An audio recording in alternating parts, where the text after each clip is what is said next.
آدمی آدمی سے ملتا ہے، دل مگر کم کسی سے ملتا ہے۔ یہ شعر جگر مراد آبادی کا شعر ہے۔ جگر مراد آبادی کا اصل نام علی سکندر تھا۔ بنارس میں پیدا ہوئے۔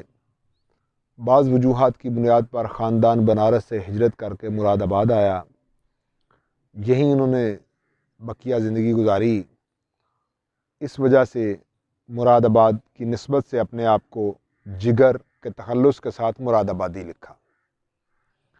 یہ شعر انسانی زندگی کے بہت بڑے فلسفے کو بیان کرتا ہے۔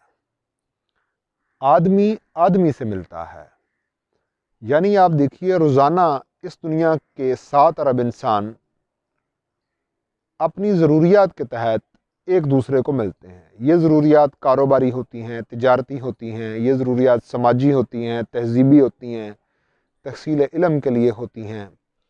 مختلف وجوہات کی بنیاد پر ان ضروریات میں انسان ایک دوسرے کو ملتے ہیں، اور ان کا یہ ملنا جو ہے وہ ضروریات کی وجہ سے ہے۔ لیکن جب یہ ضروریات ختم ہو جاتی ہیں تو یہ ملاقاتیں جو عارضی ہیں یہ بھی اپنا وجود کھو دیتی ہیں۔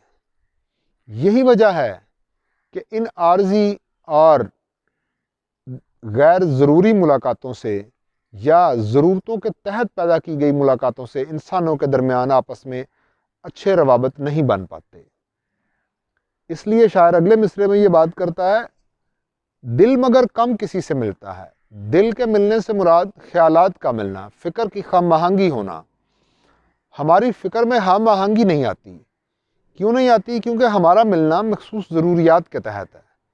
جو ہی وہ ضروریات ختم ہوتی ہیں ہمارے ملنے کا عمل بھی بکھر جاتا ہے اور ہم ایک دوسرے کے قریب نہیں ہو پاتے۔ اس بات کو دوسرے انداز میں کہیں، بالفاظ دیگر کہیں تو یوں کہا جائے گا کہ ہمارا ایک دوسرے سے ملنا خلوص کے بغیر ہے۔ ضروریات خلوص سے ہٹ کے ہوتی ہیں۔ انسانوں کے درمیان جب خلوص ہوگا تو انسانوں کے درمیان ایک دوسرے سے محبت پیدا ہوگی، اتفاق ہوگا۔ اس صورت میں فکری ہم آہنگی بھی جنم لے گی، لیکن ضروریات کبھی بھی انسانوں میں محبت نہیں پیدا ہونے دیتی، ضروریات کبھی بھی فکری ہم آہنگی نہیں پیدا ہونے دیتی۔ اس لیے شاعر کہتا ہے، آدمی آدمی سے ملتا ہے، دل مگر کم کسی سے ملتا ہے۔ یعنی ہمارے دلوں کا ملنا جو ہے وہ اس وجہ سے مکمل نہیں ہو پاتا کیونکہ ہماری ضروریات جو ہیں وہ جدا جدا ہیں۔ یہ عارضی ضروریات ہمیں ایک دوسرے کے کبھی بھی قریب آنے نہیں دیتی۔